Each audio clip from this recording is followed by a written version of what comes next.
कौन सी चीजें जिनको अवॉइड करना चाहिए। स्पेसिफिकली आज हम बात करेंगे ना, आज हम पहला टॉपिक जिसके वाले से बात करने वाले हैं जनाब वो है कॉस्मेटिक सर्जरी और प्लास्टिक सर्जरी। एक तो हम बात करेंगे कि इन दोनों में डिफरेंस क्या होता है, फिर इनको किस प्रोसीजर्स के लिए या किन चीजों के लिए इस्तेमाल किया जाता है, और फिर इनके नुकसानात क्या होते हैं। सारी चीजों को आज हम अपने शो में कवर कर रहे हैं। बिल्कुल जनाब, जैसे राफिया ने जिक्र किया, आजकल हमारा कॉस्मेटिक सर्जरी जो है एक फैशन का हिस्सा बन चुका है। अगर कुछ अरसा पहले की बात करें तो एक्टर एक्ट्रेसेस को राफिया जब देखते तो हम कहते थे ये तो हमेशा जवान नजर आते हैं, ये लोग बुढ़े नहीं होंगे। राज जो था वो राज रहता था कि किस तरह से ये लोग जो है हमेशा यंग नजर आ रहे होते हैं, इनकी स्किन इतनी खूबसूरत कैसी होती है। तो जनाब उस वक्त तो काफी एक्सपेंसिव ट्रीटमेंट था, अभी भी एक्सपेंसिव है लेकिन काफी बेहतर हो चुके हैं। प्राइसेस उतनी नहीं है जितनी पहले होती थी और ये बैरून मुल्क ज्यादा ट्रीटमेंट किया जाता था, लेकिन अब पाकिस्तान में भी ये ट्रीटमेंट मौजूद है। लोग कॉस्मेटिक सर्जरीज करा रहे होते हैं। अगर लिप्स छोटे हैं तो उसका साइज भी आप बड़ा करवा सकते हैं। अगर आईज आपकी आईज के पास झुर्रियां बनना शुरू हो जाती है मेकअप करने के बाद तो वो भी आप रिमूव करवा सकते हैं। लाफ लाइंस और पता नहीं क्या कुछ है भाई, पूरी लाइन है कि जिनकी आप बात करना शुरू करना तो खत्म नहीं होगी। सारी चीजों को तो नहीं, लेकिन कोशिश करेंगे मैक्सिमम जितनी चीजें हो ना आज हम कवर कर पाएं। और उस वाले से बात करने के लिए हमारे बड़े मौजूद मेहमान हमारे साथ मौजूद है जनाब डॉक्टर आतिफ काज़मी जो कि डर्मेटोलॉजिस्ट हैं। शो में इनको वेलकम कहते हैं। अस्सलाम वालेकुम sir, welcome to the show. वालेकुम अस्सलाम सर, कैसे हैं आप? ठीक ठाक हैं? Good morning. Good morning sir. सबसे पहले तो हम यहीं से शुरू करेंगे कि प्लास्टिक सर्जरी और कॉस्मेटिक सर्जरी दोनों का डिफरेंस क्या है? जी देखिए, बिस्मिल्लाहिर्रहमानिर्रहीम।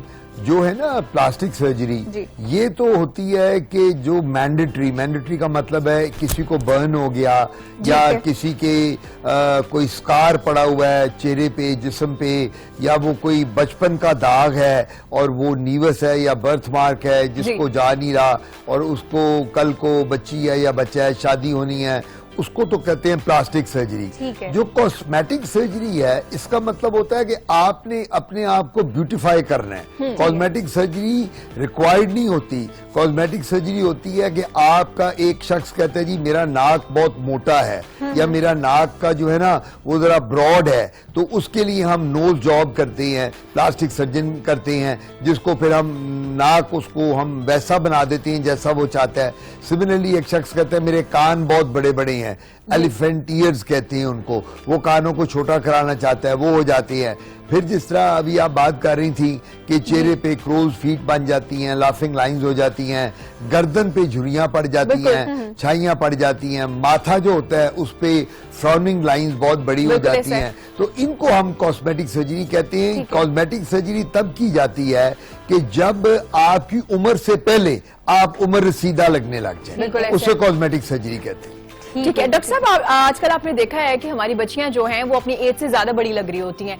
कुछ लोग कहते हैं कि शायद ज्यादा मेकअप का इस्तेमाल है या शायद कॉस्मेटिक सर्जरीज या फिलर्स वगैरह जल्दी करा लेती है, इस वजह से भी लगना शुरू हो जाती है। बिल्कुल ठीक है। देखें, बात यह है मैं कि ये हमेशा कहा करता हूँ prevention is better than cure. आपको हर शख्स को हर प्रोसीजर नहीं कराना चाहिए। आजकल एक ये फैशन हो गया है कि हमारी खवातीन जो हैं कहीं बैठती हैं तो वो बड़े बड़े क्लेम करती हैं एक दूसरे के साथ कमेटी पार्टी किटी पार्टी में कि जी डॉक्टर साहब ओ जी मैंने तो अपनी वो सहेली को कहती हैं मैंने तो PRP कराया है, मैंने बोटॉक्स कराया है, मैंने फिलर्स लगवाए हैं, मैंने थ्रेडिंग कराई है, मैंने स्किन रिजुविनेशन कराया है, लेजर। मेरा जाती ख्याल है कि हम लोगों को इस शोशाह से बाहर निकल जाना चाहिए। हम सिर्फ वही प्रोसीजर कराएं जिसकी जरूरत है, और वो बच्चियां जिनकी अभी उम्र छोटी है, अभी शादी भी नहीं हुई, उनकी माँ जो होती है, माँ उनकी स्पेशली मदर जो है, बाप तो इतना नहीं करते, मदर्स उनकी जो है वो पीछे लग जाती हैं, वो अपनी बच्चियों को ले जाएंगी, हमारे पास ले आती हैं, कॉस्मेटिक सर्जन के पास ले जाती हैं, डॉक्टर साहब इसका चेहरा जो है ये जरा आप थोड़ा सा देख लें, इसको और बेहतर कर दें, स्किन इसकी टाइट कर दें, इसकी लाइन हल्की सी आंखों के नीचे है। मैं ये समझता हूं कि ये प्रोसीजर्स हैं ये वन टाइम नहीं है। ये बात आप एक बात याद रखें, एक दफा अगर आपने प्रोसीजर शुरू कर दिया तो ये हर 6-6 महीने 3-3 महीने बाद आपको कराने पड़ेंगे, और ये इस वजह से थोड़ा सा इस चीज का ख्याल करें। ठीक है डॉक्टर साहब, इसका मतलब है कि आपको अगर स्किन बेहतर है तो छेड़छाड़ नहीं करनी चाहिए आपको। बिल्कुल, आपने मैं ये कहा करता हूँ don't play with your normal skin. ठीक हो गया। अच्छा सर, बारी बारी ना एक एक चीज से बात कर लेते हैं जो कॉमनली इस्तेमाल होती है। एक तो सबसे पहले व्हाइटनिंग इंजेक्शन का बहुत ज्यादा इस्तेमाल हो रहा है, उसके हवाले से थोड़ा सा बताइएगा कि देखिए बिल्कुल ठीक है, व्हाइटनिंग इंजेक्शन जो है आपकी बात बहुत अहमियत रखती है। हर शख्स मेरे पास आता है, लड़की और लड़के भी। अब तो पहले तो जमाना फीमेल का था, अब तो मेल भी फीमेल के बराबर हो गए हैं, वही सब प्रोसीजर वो भी कराते हैं। व्हाइटनिंग इंजेक्शन के बारे में बताता चलूं, ये ग्लूटाथायोन इंजेक्शन हैं, अभी तक ये FDA से अप्रूव नहीं है। यानी अगर आप ये गाएं, जो फेडरल ड्रग अथॉरिटीज हैं उन्होंने अभी इसको अमेरिका में अप्रूव नहीं किया लगाने के लिए, लेकिन लोग लगा रहे हैं और इनकी भी साइड इफेक्ट्स हैं। ये नहीं है कि आप ये टीके लगा दें तो एक जो डार्क कंप्लेक्शन की खातून है या मर्द है वो 3 महीने में बिल्कुल एक यूरोपियन गोरे की तरह गोरा हो जाएगा, इस तरह नहीं होता।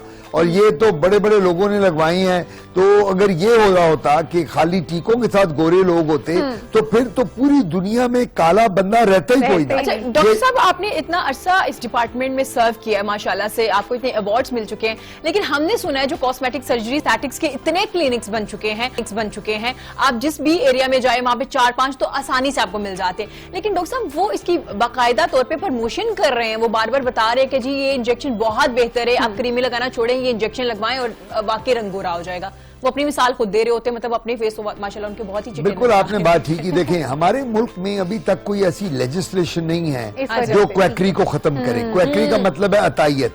हेल्थ केयर कमीशन बने हुए हैं, हमारी ड्रग रेगुलेटरी अथॉरिटीज बनी हुई हैं, लेकिन हमारे मुल्क में बदकिस्मती से चीजें सब बनी होती हैं लेकिन इम्प्लीमेंटेशन मिनिमम होती है। ये बड़ा अनफॉर्चुनेट है। अच्छा, अब आप जिस तरह बात कर रही हैं, आई एंडोर्स योर व्यूज और बिल्कुल सही कह रही हैं। हर गली मोहल्ले में ब्यूटिशियन जो हैं वो टीके लगा रही हैं, एस्थेटिक वाली वो लगा रही हैं। जो डॉक्टर, देखिए मैं ये समझता हूं कि जो ये प्रोसीजर्स हैं जो भी किए जाते हैं ये एक क्वालिफाइड डॉक्टर को करने चाहिए। ये ब्यूटिशियन का काम नहीं है। ब्यूटिशियन का काम है ब्राइडल मेकअप करना, मैनिक्योर पेडिक्योर करना, चेहरे को मेकअप करके कॉस्मेटिक्स यूज करना, ये हमारा काम है डॉक्टर्स का, डर्मेटोलॉजिस्ट का, कॉस्मेटिक सर्जन का, प्लास्टिक सर्जन का, कि हम प्रोसीजर्स करें।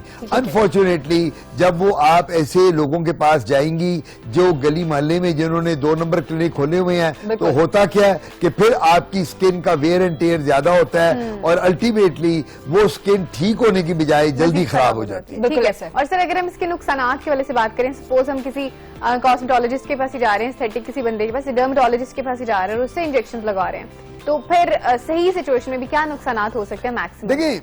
देखें एक बात याद रखें, कॉम्प्लिकेशन तो कहीं भी हो सकती है। आप बेस्ट डॉक्टर के पास जाएं, एक बंदा ऑपरेट करता है, अल्लाह ना करे ऑपरेशन में कॉम्प्लिकेशन हो सकती है, तो वो ये जो ह्यूमन एरर है ये तो कहीं भी हो सकता है, लेकिन एटलीस्ट जो नुकसानात डॉक्टर, लेट्स से आप मेरे पास आती हैं, मैं आपका बोटॉक्स करता हूं, मैं आपका लेजर करता हूं, PRP करता हूं, फिलर्स करता हूं, आपको कोई कॉम्प्लिकेशन हो जाती है, आपकी स्किन जो है वो डार्क हो जाती है, आपकी स्किन बर्न हो जाती है, क्योंकि मैं डर्मेटोलॉजिस्ट हूं, आप वापस मेरे पास आएंगी, कहेंगी डॉक्टर आतिफ ये देखिए आपने जो मेरा प्रोसीजर किया था, मेरी तो स्किन खराब हो गई है, तो मुझे पता होगा कि उस स्किन को ठीक किस तरह करना है, क्योंकि आई एम द डर्मेटोलॉजिस्ट। अगर आप ये प्रोसीजर एक ब्यूटिशियन से कराएं या एक क्वैक से कराएं, अताई डॉक्टर से, और फिर बर्न होके उसके पास जाएं, वो कहेगा भाई मुझे कुछ नहीं पता, किसी कॉस्मेटिक सर्जन या डर्मेटोलॉजिस्ट को दिखाओ, मैंने तो जो करना था कर दिया। इसलिए अपने क्वालिफाइड डॉक्टर के पास जाएं जो आपको ट्रीट भी करेगा और कॉम्प्लिकेशन को भी। अच्छा, मतलब इसका मतलब है कि इंजेक्शन सेफ है? नहीं, देखिए इंजेक्शन जो है ना बेसिकली ग्लूटाथायोन ये है एंटीऑक्सीडेंट। इसकी गोलियां भी मार्केट में अवेलेबल है ग्लूटाथायोन की, डिफरेंट ब्रांड्स कंपनी की हुई हैं। हम टैबलेट्स जरूर देते हैं, मैं भी देता हूं, कैप्सूल भी देते हैं, उनके कोई इतने साइड इफेक्ट्स नहीं है, लेकिन जो इंजेक्शंस हैं इनमें एंटीऑक्सीडेंट, क्योंकि अभी FDA ने अप्रूव नहीं किया हुआ, तो बाकी मुल्कों में भी ये इस तरह जहां एक लेजिस्लेशन है वहां ये यूज नहीं होते, लेकिन हमारे मुल्क में एक भेड़ चाल है कि जिसको गोरा गोरा गोरा गोरा, हम लोगों को एक कॉम्प्लेक्स हो गया है कि अगर गोरी स्किन ना हुई तो शायद हम जन्नत में ना जा सकें। ये जन्नत में नहीं जा सकेंगे। सही है, बिल्कुल ऐसी है। सर अगले हम उसकी तरफ बढ़ते हैं, फिलर्स। एक तो पहले बताएगा कि फिलर्स किस किस चीज के लिए इस्तेमाल होते हैं और उसके क्या फवायद, और इनके अगर कोई इसके साइड इफेक्ट्स होते हैं तो वो क्या हो सकते हैं? फिलर जो होती है इनमें हाइल्यूरोनिक एसिड है, बाकी और भी बड़े डिफरेंट नाम है फिलर्स के जो मार्केट में अवेलेबल हैं। रेस्टलिन के नाम से अवेलेबल है मार्केट में। लेकिन फिलर जो हैं ये दिए जाते हैं अगर एक बंदे की चीक्स जो हैं वो अंदर को घुसी हुई हैं, तो पंजाबी में कहते हैं डेंट पड़े हुए हैं, तो उन्हें डेंटों में वो कहता है कि जिस तरह वर्कशॉप में गाड़ी ले जाते हैं डेंटिंग पेंटिंग, तो वो कहते हैं जाओ जी बंदे को तुम अपनी डेंटिंग पेंटिंग कराओ, तो वो फिलर्स लगाई जाती हैं लिप्स पे। आजकल आप जो खवातीन हैं जो आप दोनों मेरे से इंटरव्यू कर रही हैं, आप लोगों के मसले हैं लिप्स पे फिलर्स लिप्स के अंदर डाल के उनको ऑगमेंट कराने का। एक औरत आती है, डॉक्टर साहब मेरे तो लिप्स बड़े पतले हैं, मेरा नीचे का जो लिप है ना इसको बाहर को निकाल दें, बड़ा कर दें, हम उसमें फिलर डाल देते हैं। एक खातून कहती है जी मेरा जो अपर लिप है वो तो बिल्कुल पतला सा नजर ही नहीं आता, वो उसको जरा आप बराबर कर दें, उसमें फिलर डालते हैं। इसको ऑगमेंटेशन, लिप ऑगमेंटेशन कहते हैं फिलर्स में। फिर ये जो हमारी छोटी छोटी हल्की हल्की झुर्रियां पड़ जाती हैं, इनमें भी फिलर्स लगाए जा सकते हैं। फिर क्योंकि बोटॉक्स और फिलर्स ये दो चीजें ऐसी हैं कि जो झुर्रियों में और लाइनों में यूज की जाती हैं, लेकिन फिलर ज्यादा वहां लगाए जाते हैं जहाँ मसल मैस कम हो जाता है, जहाँ आपको मसल की जरूरत है, चेहरा आपका गोलाई में बन जाए, आंखों के इर्द गिर्द अगर हल्के हैं तो वहां भी आप फिलर लगाए जा सकते हैं। तो ये फिलर का रोल बहुत प्रोमिनेंट, और लिप्स में भी फिलर। अच्छा हाँ, नेक में जो आपकी गर्दन है, अगर आपकी गर्दन में झुर्रियां पड़ी हुई हैं, रिंकल्स पड़े हुए हैं, कई लोगों के गर्दन में जल्दी झुर्रियां पड़ जाती हैं, तो गर्दन में भी हम फिलर लगा देते हैं। अच्छा डॉक्टर साहब, अगर आपने लिप्स पे फिलर करवा लिए तो कितनी देर के बाद दोबारा करवाने पड़ेंगे? 3 to 6 months, हर 3 से 6 महीने, कुछ लोगों को 3 माह, 4 माह, 5 माह, लेकिन 3 से 6 माह के बाद फिलर का कराना बड़ा लाजिम हो जाता है, क्योंकि वो फिलर की लाइफ ही इतनी होती है। जिस तरह हम बोटॉक्स के बारे कहते हैं, जब बोटॉक्स लगाते हैं क्रोज फीट में या लाफिंग लाइन में या फ्राउनिंग लाइन में जो माथे की लाइन है, तो वो भी हर 6 माह, 9 माह के बाद करानी पड़ती है। यानी कहने का मतलब है आप कोई भी प्रोसीजर कराएं, ये वन टाइम नहीं होता। ये प्रोसीजर एक दफा शुरू करा दिया है तो ये फिर जिंदगी भर का आपकी गेम चलती है। अच्छा डॉक्टर साहब, अगर आपने करवा लिया है और 3 मंथ्स के बाद आप दोबारा नहीं करवाते तो आपके लिप जो है वो असल हालत में आएंगे, ये थोड़े बिगड़ जाएंगे? नहीं बिगड़ेंगे तो नहीं, लेकिन वो आपके लिप वापस उसी पोजीशन में चले जाएंगे जिसमें था, क्योंकि वो जो उसकी लाइफ है फिलर की वो तो खत्म हो गई, और जब वो लाइफ खत्म हो गई तो वो जो फिलर है आपके लिप जो है आहिस्ता आहिस्ता लोग देखने वाले आपको ये कहेंगे, ओ भाई तो आपकी सहेली, कजन, आपके घर वाले तुम्हारे पहले तो लिप को बड़ा अच्छा था, अभी अंदर को क्यों चला गया? अब कौन सी बीमारी लगी? तब भी कहेंगे जब वो कराएगी पहली बार, पहले तो तुम्हारे सही से चेंज कैसे हो गए? तो वो मेरा मतलब वो लोग जो होता है ना वो आपसे आपको कॉम्प्लेक्स में ज्यादा। बिल्कुल ऐसे ही है। और सर अभी चलते हैं मेकअप की जानिब। परमानेंट मेकअप का भी बहुत ज्यादा ट्रेंड होना शुरू हो गया है। बीबी क्रीम जो है परमानेंट वो लगाना शुरू करके परमानेंट ग्लो हो जाता है। फिर पिंक लिप जो उनको पिंक कलर दी जाती है, हाँ, और आईलाइनर जो है वो भी परमानेंट लग रहा है, आईब्रोज है वो परमानेंट हो रहे हैं। तो उसके वाले से बताएगा क्या ये प्रोसीजर सारे सेफ है? देखिए एक बात याद रखें, कोई भी फॉरेन मटेरियल बॉडी पे अगर लगाया जाएगा वो हमेशा कोई ना कोई रिएक्शन करेगा।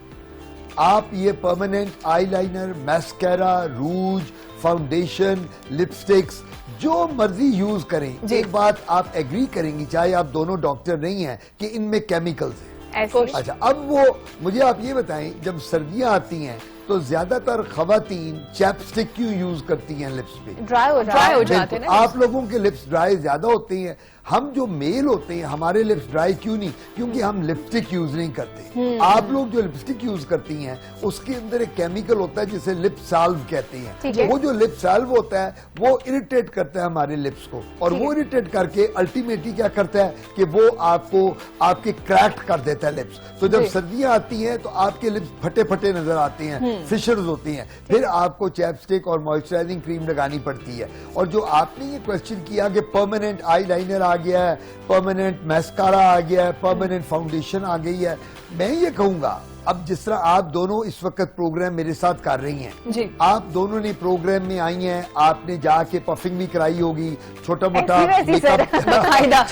मेकअप वही होता है। मैं आप हैरान होंगी, मैं आपको बताऊं, क्योंकि मैं तो डर्मेटोलॉजिस्ट हूँ, कॉस्मेटोलॉजिस्ट, तो मैं जब आपके प्रोग्राम में आता हूँ तो जब मुझे आप लोग वो पफिंग रूम में लेके जाते हैं तो मैं तो उस लड़के को बार बार घूर रहा होता हूँ, मैं देख रहा होता हूँ ये हल्का सा लगा क्या रहा है, फिर वो मुझे कहता है कि डॉक्टर साहब ये, मैं कहता हूँ छोड़ दो, कुछ ना करो, मेरी स्किन को तंग ना करो।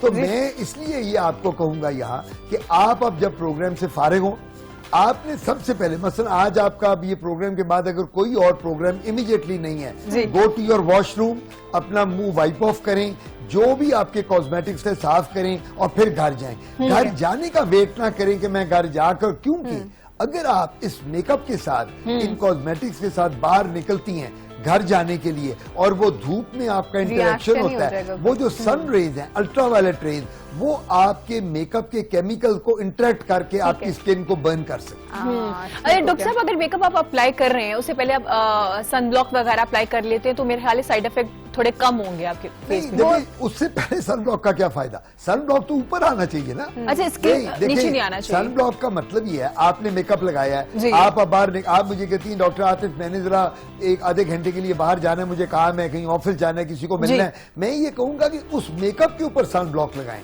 सनब्लॉक नीचे लगाने का क्या फायदा? मेकअप के ऊपर स्किन को ऊपर से प्रोटेक्ट लगता नहीं है, लगेगा नहीं, यही तो बात है। तो फिर मैं इसलिए कहता हूँ कि आप जब बाहर मेकअप रिमूव करें, सनब्लॉक लगाएं और फिर जाएं। ठीक है, ठीक हो गया। और इसके अलावा सर फेस के लिए बड़े प्रोसीजर्स वगैरह इस्तेमाल होते हैं, माइक्रो नीडलिंग आई गेस कुछ है जिसमें आपकी वो जो हमेशा कहते थे जब बेबी स्किन आपकी वापस आ जाएगी, तो क्या इसमें कितनी सच्चाई है कि वाकई उससे इस तरह से इफेक्ट हो रहा होता है? फिर पीआरपी और कुछ और भी ट्रीटमेंट है तो उनके हवाले से भी थोड़ी बिल्कुल बात ठीक है। माइक्रो नीडलिंग है, पीआरपी है, फिलर्स हैं, थ्रेडिंग है, डर्म एब्रेजन है, माइक्रो डर्म एब्रेजन है, हाइड्रा फेशियल है, हाइफू है, हम सारे मैं ये प्रोसीजर करता हूँ। डॉक्टर साहब इतने जबरदस्त नाम बता रहे हैं कि कुछ खवातीन तो इम्प्रेस होके चली जाती होंगी कि ये नाम ये जो ये करा के आई ना तो ये मुझे भी करते हैं। नहीं, देखिए आप आजकल सोशल मीडिया पे आप गूगल पे जाएं, आप अभी बैठी हुई है ना, तो गूगल पे आप जाएं, डाउनलोड करें, सब चीजें आपके सामने आ जाएंगी। और प्रोसीजर भी आ जाएगा। आप आजकल जो खवातीन है वो करती क्या है, वो गूगल पे डाउनलोड करके फिर वो आके जो हम डॉक्टर का सर खाती हैं, डॉक्टर साहब मैंने तो मेरा हाइड्रा फेशियल कर दें, डॉक्टर साहब मेरा आईफू कर दें, मेरी माइक्रो डर्म एब्रेजन, मेरी पीलिंग कर दें, डॉक्टर साहब मेरे स्याहियां पड़ गई हैं, मेरे चेहरे पे तिल हैं, मुझे वो क्यू स्विच लेजर है वो लगा दें, एक पीको लेजर है हम वो करते हैं, चेहरे की स्किन साफ हो जाती है, बिल्कुल ग्लो करती है। सो खवातीन जब पढ़ के आती है ना, माशाल्लाह आजकल हमारी खवातीन बच्चियां सब पढ़ी लिखी हैं, एजुकेटेड है। पुराने जमाने में तो बेचारी औरतें जो होती थी मैट्रिक या 10वीं 8वीं, अब तो हर बच्ची जो है माशाल्लाह वो she is very qualified and highly educated. तो वो फिर बच्चियां पढ़ के जब आती हैं तो वो हमें आके वो हमें पढ़ाती हैं, डॉक्टर साहब मैं तो एक लेटेस्ट प्रोसीजर, अच्छा कई दफा हमने भी वो नहीं सुना होता तो वो हमें बताती हैं, रिसर्च करती एग्जैक्टली। ठीक हो गया। अच्छा डॉक्टर साहब, क्योंकि हमारे यहाँ नाइट क्रीम का रुझान बहुत ज्यादा है और बहुत ही सस्ती क्रीमें फेस पे लगाई जाती हैं जिसके बाद आपकी स्किन की जो एक लेयर है वो खत्म हो जाती है, आपकी वेन्स नजर आना शुरू हो जाते हैं। उन लोगों के लिए बताइए अगर कोई नाइट क्रीम यूज करना चाहते हैं तो कौन सी नाइट क्रीम यूज करनी चाहिए और क्या नाइट क्रीम यूज करना जरूरी है आपकी स्किन के लिए? देखिए ये भी एक हमारा फैशन और रिवाज है। आप दोनों लड़कियां आपस में फ्रेंड में बैठेंगी, मुझे बताओ ना तुम कौन सी नाइट क्रीम करती हो, मैं तो ये करती हूँ, तुम डे क्रीम। ये हम लोगों ने बेसिकली एक वो जो है ना सुपीरियोरिटी कॉम्प्लेक्स लाने के लिए, एक दूसरे का compete करने के लिए, मैं ये समझता हूँ अगर आपकी स्किन नॉर्मल है, अगर आपकी स्किन को किसी चीज की जरूरत नहीं है तो don't use anything over your skin. ये नाइट क्रीम में आजकल मार्केट में स्टीरॉइड्स डाले जाते हैं, मर्करी डाली जाती है, तो आप जब नाइट क्रीम यूज करेंगी, जिस तरह आपने मुझे खुद कहा कि वेन्स नजर आने लग जाती हैं, वो वेन्स क्यों नजर आती हैं? जब आप स्टीरॉइड का इस्तेमाल कर रही हैं उन क्रीम में, जब आप मसाज करेंगी तो अल्टीमेटली आपकी जो एपिडर्मिस है, जो ऊपर की लेयर है स्किन की, एपिडर्मिस, डर्मिस और सबक्यूटेनियस टिश्यू, ये 3 लेयर्स हैं। तो एपिडर्मिस जब उतर जाएगी तो नीचे डर्मिस नजर आएगा और वेन्स नजर आने लग जाएंगी। तो इस वजह से आपने अपने डर्मेटोलॉजिस्ट या कॉस्मेटोलॉजिस्ट के बगैर पूछे हुए कोई क्रीम, कोई लोशन, कोई जेल यूज नहीं करना। ठीक है, ठीक हो गया। सर थोड़ा सा जाते वक्त ना प्लास्टिक सर्जरी की तरफ आते हैं, लिपोसक्शन का तो पहले बताइएगा, वो कि प्लास्टिक सर्जरी में आती है क्योंकि उसका बहुत ज्यादा ट्रेंड है। लिपोसक्शन जो है वो करते हैं कॉस्मेटिक सर्जन भी करते हैं और हम लोग डर्मेटो सर्जन भी करते हैं। अच्छा, ठीक। और वो जो है प्लास्टिक सर्जन, वो उसमें ये होता है कि लिपोसक्शन के अब डिफरेंट तरीके हैं। पहले तो लिपोसक्शन का मतलब होता है फैट को रिड्यूस करना। एक खातून है वो बच्चे उसके 2-3 पैदा हुए हैं और उसके पैदा होने के बाद उस खातून का पेट बहुत बढ़ गया आगे को, या उसकी हिप्स बहुत बड़ी हो गई हैं, या उसकी जो ब्रेस्ट है, तो वो क्या करेगी, वो आके डॉक्टर को कहेगी कि डॉक्टर साहब मेरी फैट रिड्यूस कर दें, मेरे अब बच्चे का, मैंने 3 बच्चे पैदा करने थे, जो भी फैमिली कंप्लीट हो गई है, तो वो लाइपोसक्शन की जाती है। पहले तो लाइपोसक्शन के लिए बड़ा लंबा चौड़ा प्रोसीजर होता था, लोकल वो जनरल एनेस्थीसिया देते थे हम, उसके बाद उनको ऑपरेशन थिएटर में ले गए, 6-6 घंटे का ऑपरेशन है, पूरी फैट को बाहर निकाला, ऑपरेट किया, स्टिचेस लगाए। अब तो वो एक छोटा सा कैनोला डालते हैं, वो जो होती है नीडल टाइप, और उससे आहिस्ता आहिस्ता आहिस्ता फैट को साफ कर लेती है। वो कई लोगों की आंखों के नीचे जो वो बन जाते हैं ना, बैग्स बन जाते हैं, आई बैग्स, उसको भी वो उस तरह निकाल देती है। तो और उसको निकालने के बाद आई बैग्स को वो पेशेंट जो होता है वो फील करता है, जब वो कैनोला से निकालते हैं तो उसको बिल्कुल नॉर्मल हो जाता है। तो लाइपोसक्शन के ये लेटेस्ट प्रोसीजर तो ये सेफ है, ये मतलब करा सकते हैं? नहीं, ये सेफ तब है कि अगर आप एक एस्टेब्लिश डॉक्टर से कराएं। इसमें अल्लाह ना करे अगर आप लाइपोसक्शन में फैट ज्यादा निकलवा दें तो उसके साथ डेथ भी हो सकती है। तो इस वजह से हाँ, ये कोई ऐसा मजाक नहीं है कि आपने सारी किसी को कहा भाई मैं इतनी मोटी हूँ, मेरे इतने हिप्स है, मेरी इतनी बॉडी है। सर हमने ना आपस में दोस्तों को बात करते हुए सुना है जो थोड़े से हेल्दी होते कहते हमने चाहिए प्रोसीजर करा ले। नहीं, लाइपोसक्शन कराएं, जरूर कराएं, लेकिन क्वालिफाइड डॉक्टर से। ये बहुत जरूरी है, क्योंकि डॉक्टर आतिफ जब से बात करें वो बार बार ये कह रहे हैं कि उस डॉक्टर के पास जाइए जिनका कोई एक्सपीरियंस है, क्वालिफाइड है। आप प्लीज काइंडली, क्योंकि स्टैटिक्स के इस कदर क्लिनिक्स बन गए, और क्योंकि मैंने एक बार जा चुकी हूँ जेन्युइन बता रही हूँ, मैं डॉक्टर आतिफ को वैसे नहीं कह रही, लेकिन मैंने उनको देखा है काम करते हुए, इनकी चीजों को देखा है कि हम आके काम कर रही होती है। तो प्लीज काइंडली आप लोग ये जरूर देख लीजिएगा। अगर आप अलाउ करें। देखिए मैं डर्मेटोलॉजिस्ट हूँ ना, आप मेरे पास कोई पेशेंट लेके आएंगे, डॉक्टर साहब इसकी डिलीवरी करनी है, मैं डॉक्टर तो जरूर मैं डिलीवरी नहीं कर सकता, because I am not train for it. ठीक है ना, मुझे आप कहें डॉक्टर साहब इसकी ब्रेन सर्जरी करनी है, मैं नहीं कर सकता। जो ब्रेन सर्जन है, न्यूरो सर्जन, उसको आप कहें कि तुम स्किन डिजीज करो। सो हर शख्स का अपना अपना शोबा है। इसी तरह मैं ये कहूंगा, सिर्फ मैं आपके प्रोग्राम के थ्रू अपनी ब्यूटिशियन को कहना चाहूंगा, आपका काम है ब्राइडल मेकअप करना, कॉस्मेटिक्स चेहरे पे यूज करना, मैनिक्योर पेडिक्योर करना, वैक्सिंग थ्रेडिंग करना, एपिलेशन करना। खुदारा स्किन डिजीजेस को आप ट्रीट मत करें, ये आपका काम नहीं। बहुत जरूरी मैसेज है ये, क्योंकि अगर आप मैनिपेडी कर रहे हैं तो ठीक है, क्लिनजिंग वगैरह कर ले, लेकिन ये जो हाइड्रा फेशियल और मशीनें रख के आप लोगों ने इतनी एडवर्टाइजमेंट की है ना, और हाइड्रा फेशियल तो आप सबको लगता है पता नहीं क्या है, और हर बंदा ही कर रहा है। ठीक है, तो आसान से उतरा हुआ फेशियल बिल्कुल भी नहीं है, ये इसे बिल्कुल भी आप हूर नहीं बन जाएंगे। ऐसा ही है डॉक्टर साहब? बिल्कुल ऐसी बात है। वो बेसिकली तो वो चाहते हैं ना कि जी हूर ऊपर मिले ना मिले, नीचे होने लगे।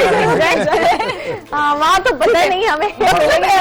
ये जो एक्सटेंशंस वगैरह सर्जरीज के थ्रू ये परमानेंट एक्सटेंशंस वगैरह लगाई जा रहे हैं, तो ये आपके क्लिनिक में लगाई जा रही है? एक्सटेंशंस भी जो लगाई जा रही है, जैसे आईब्रो आईलैशेस के लिए इस्तेमाल होती हैं, तो उनके हवाले से भी थोड़ा सा बल्कि बता देखें। वो जितनी भी आप एक्सटेंशंस करेंगी सर्जरी के हवाले से, चाहे अब मैं आपको बताऊं, कॉमनेस्ट आप लोग जो खवातीन स्ट्रीकिंग करती हैं बालों की, ठीक है ना, कोई नीले पीले सब्ज ब्राउन येलो लाल पीले बाल करके आप आ जाती हैं। अच्छा, अब वो स्ट्रीकिंग क्या चीज है? स्ट्रीकिंग में भी केमिकल्स हैं, वो जो आप लगा रही हैं वो केमिकल्स है ना, केमिकल भी आपके बालों का वेयर एंड टेयर करते हैं। आपके जो बालों के स्प्लिट एंड्स हो जाते हैं, जब बाल आपके बड़े फ्रिजी हो जाते हैं और बाल आपके टूटते हैं, वो क्यों होता है? आपने बार बार वो स्ट्रीकिंग की है, बार बार आपको केमिकल्स लगे हैं, और उनके लगाने के बाद मसला ये आता है कि अल्टीमेटली आपका बाल का वॉल्यूम इतना कम हो जाता है कि आप मेरे पास आके कहती हैं डॉक्टर आतिफ मैं तो गंजी हो रही हूँ, ऊपर से मेरे तो बाल ही उतर गए हैं सारे, मेरी तो अभी उम्र ही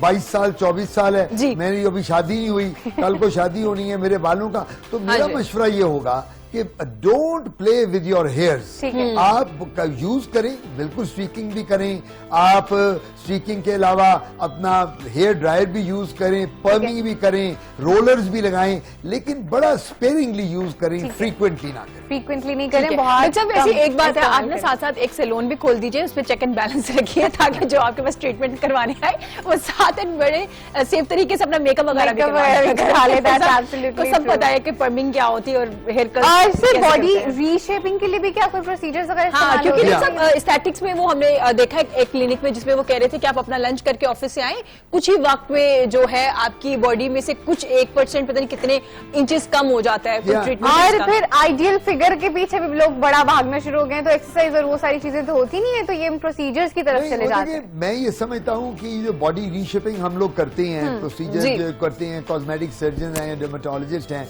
ये बॉडी रीशेपिंग से ज्यादा ये है जिम ज्वाइन करें, ठीक है, एक्सरसाइज करें और कोशिश ये करें कि आप अपनी डाइट पे कंट्रोल करें। ठीक है। जो आपकी डाइट, अब मुझे मकसद डर्मेटोलॉजी में 40 साल हो गए हाँ तकरीबन। जी। अब मेरी उम्र गुजर गई आधी, मैं ये पेशेंट्स हर सोसाइटी के, मैं स्ट्रेटा के पेशेंट्स को देखता रहा हूँ। हमारे लोग ये करते हैं कि वो ये कहते हैं कि जी खाना भी पूरा खाएं और हमारी सेहत, वो हमारी बॉडी भी शेप में रहे, बच्चे भी पैदा हो गए हैं। फिर हाँ भी जी। मैं ये कहूंगा कि जो डाइट है ना, जो हमने ओरली लेना है, उसको हम मिनिमाइज करें। ठीक है। ये जो मुरगन गज़ाएं हैं कम करें, जिम ज्वाइन करें और जिम ज्वाइन करके योगा करें, वॉक करें, एक्सरसाइज करें, जॉगिंग करें, उससे आपकी बॉडी बिल्कुल प्रॉपर शेप में आ जाए। ठीक हो गया, ठीक है। जिम ज्वाइन करें, योगा करें, वॉक करें, एक्सरसाइज करें, डाइट अच्छी करें और अताई डॉक्टर्स के पास नहीं बिल्कुल जाएं, नहीं चाहे आपने कोई भी प्रोसीजर कराना है, चाहे आपने अपना कॉस्मेटोलॉजी के रिलेवेंट कुछ कराना है या फिर डर्मेटोलॉजी के लिए कुछ भी कराना है,